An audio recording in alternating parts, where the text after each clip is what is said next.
कक्षा 10वीं के विद्यार्थियों, देखिए संस्कृत विषय का आपका 29 अगस्त के दिन देखिए जो प्रश्न पत्र होने वाला है उसके लिए आज की इस क्लास में एक क्वेश्चन पेपर संस्कृत का फुल सॉल्यूशन के साथ में आपके लिए लेकर आई हूँ, ताकि आप सभी 75 नंबर में से 60 से 65 नंबर आराम से कवर कर सकें और अब की बार अपना अच्छा स्कोर बना सकें। तो बिना टाइम वेस्ट किए हुए सारे क्वेश्चनों को आप अच्छे से कंप्लीट कीजिएगा, क्योंकि हर एक क्वेश्चन का मैं आपको फुल सॉल्यूशन देने वाली हूँ। तो चलिए बिना डाउट के वीडियो को हम शुरू करते हैं और समझते हैं प्रश्नों को। देखिए पहला प्रश्न है, बालिकाएं पदे विभक्ति अस्ति। तो बालिकाएं में कौन सी विभक्ति है? तो देखिए जो बालिकाएं शब्द है इसमें विभक्ति होगी आपकी तृतीया। दूसरा है, पुस्तक शब्दस्य द्वितीय विभक्ति एक वचनम भविष्यति। तो जो पुस्तक शब्द दिया है इसमें द्वितीय विभक्ति कौन सी है? तो इसका आंसर होगा आपका पुस्तकम। तो पुस्तकम में द्वितीय विभक्ति रहेगी। ठीक है, यदि ये प्रश्न आपसे घुमा के भी पूछा जा सकता है कि पुस्तकम शब्द से द्वितीय विभक्ति, पुस्तकम शब्द एक वचनम विभक्ति एक वचनम भविष्यति, यानी कि पुस्तकम में कौन सी विभक्ति है? तो आपको बतानी द्वितीय विभक्ति। ठीक है। तीसरा है, नदी नाम पदे विभक्ति अस्ति। नदी नाम पदे विभक्ति, नदी नाम में कौन सी विभक्ति है? तो नदी नाम में आपकी विभक्ति है षष्ठी। चौथा है, कस्मात पदे विभक्ति अस्ति। कस्मात पदे विभक्ति अस्ति, कस्मात शब्द में कौन सी विभक्ति है? तो पंचमी विभक्ति है। ठीक है। चलिए पांचवा है, द्वितीय माता इव रक्षति अस्मिन् वाक्ये अव्ययम पदम अस्ति।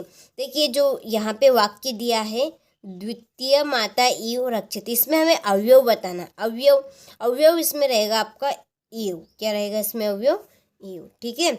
चलिए छठा है, अधोलिखितेषु अव्ययम अस्ति। इसमें से अवयव बताना है हमें, तो अवयव इसमें रहेगा कुत्र। ठीक है, कुत्र इसमें अवयव बनेगा। इसके बाद में है क्वेश्चन नंबर 2, इसमें है रिक्त स्थान। देखिए इसके सामने ही इनके आंसर दिए हैं, हमें केवल छाट के लिखने हैं कि किसमें क्या आएगा। ठीक है। देखिए पहला है, गच्छन्तु तस्मिन् पदे खालिस्तान वचनम अस्ति। तो इसमें आपका द्विवचन। ठीक है। दूसरा है, वदामि तस्मिन् पदे खालिस्तान धातु अस्ति। तो इसमें धातु रहेगी वद धातु रहेगी। तीसरा है, पचेयु तस्मिन् पदे खालिस्तान लकार अस्ति। इसमें लकार होगा आपका विधिलिंग लकार, विधिलिंग लकार। ठीक है। चलिए इसके बाद में है अगला प्रश्न हमारा, लट लकारस्य उदाहरणम खालिस्तान अस्ति। तो इसमें उदाहरण बनेगा आपका लट लकारस्य का, पठियति। लकार अधि लकार पदे खालिस्तान उपसर्ग अस्ति। अधिकार पदे में उपसर्ग है अधि। क्या रहेगा इसमें? उपसर्ग अधि उपसर्ग रहेगा।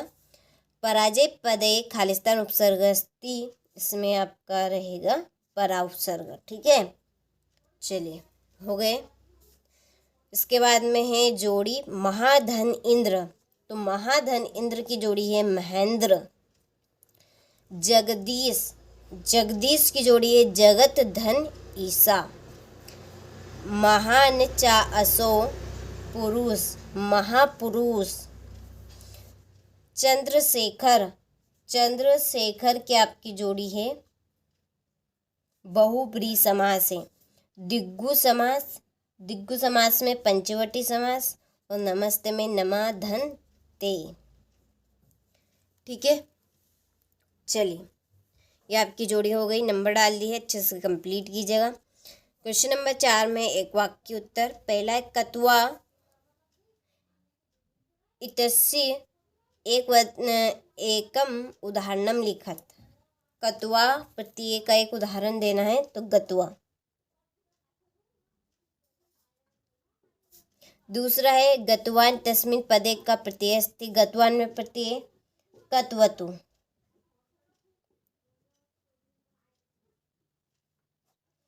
तीसरा, अजा तस्मिन् पदे का प्रत्यय अस्ति। अजा में प्रत्यय टाप। अहम कस्मे जीवनम काम्ये। इसमें रहेगा मानवाय।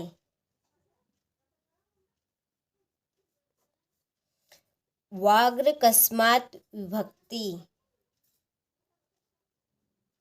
मानुषात् वृषभ कुत्र प्रपात, इसमें आएगा आपका क्षेत्र। ठीक है, चलिए ये आपके हो गए हैं एक वाक्य में उत्तर।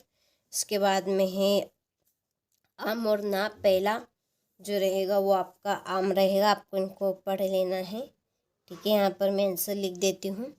दूसरा भी आपका आम रहेगा, तीसरा आम रहेगा, चौथा ना, पांचवा आम, छठा ना।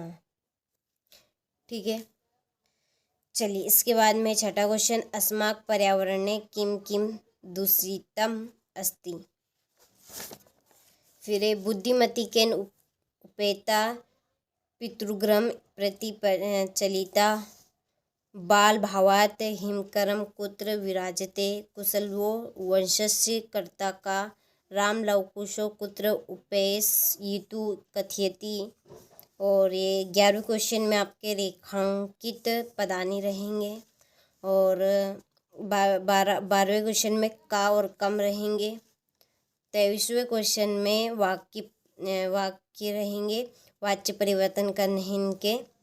और 14वां क्वेश्चन है आपका, इसमें सुभाषतानी श्लोक लिखना है एक, और इसमें अशुद्धि वाक्य रहेंगे 15वें क्वेश्चन में, जो कि यहाँ पे दिए है।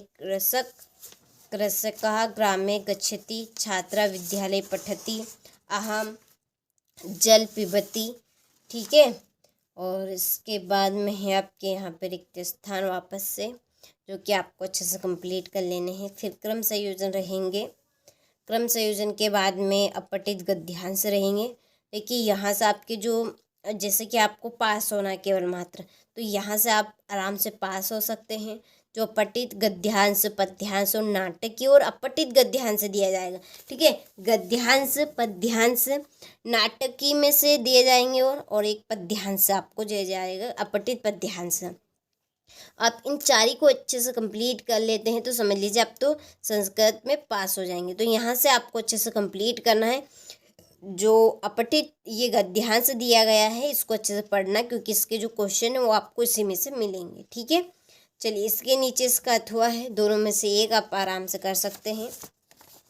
19वें प्रश्न में है पद्यांश। ठीक है, इसमें भी 2 पद्यांश दिए जाएंगे, जो आपको ठीक लगे आप वो कर सकते हैं आराम से। ये आपका 20वां प्रश्न है, ये इसमें से नाटक इसमें से दिया गया है। ठीक है, नाटकी में से दिया गया है। और ये आपके 21वें क्वेश्चन में अपठित गद्यांश है, अपठित गद्यांश दिया है। और ये 22वें प्रश्न में है अवकाश, 23वें प्रश्न में है निबंध। एक निबंध आपको कंप्लीट करना है, जो कौन सा है, ये वाला संस्कृत भाषा का। ठीक है, चलिए तो आपने सारे क्वेश्चनों को अच्छे से स्क्रीनशॉट ले लिया होगा। अच्छे से कंप्लीट करें ताकि आप सभी अच्छे से अच्छे नंबर कवर कर सकें।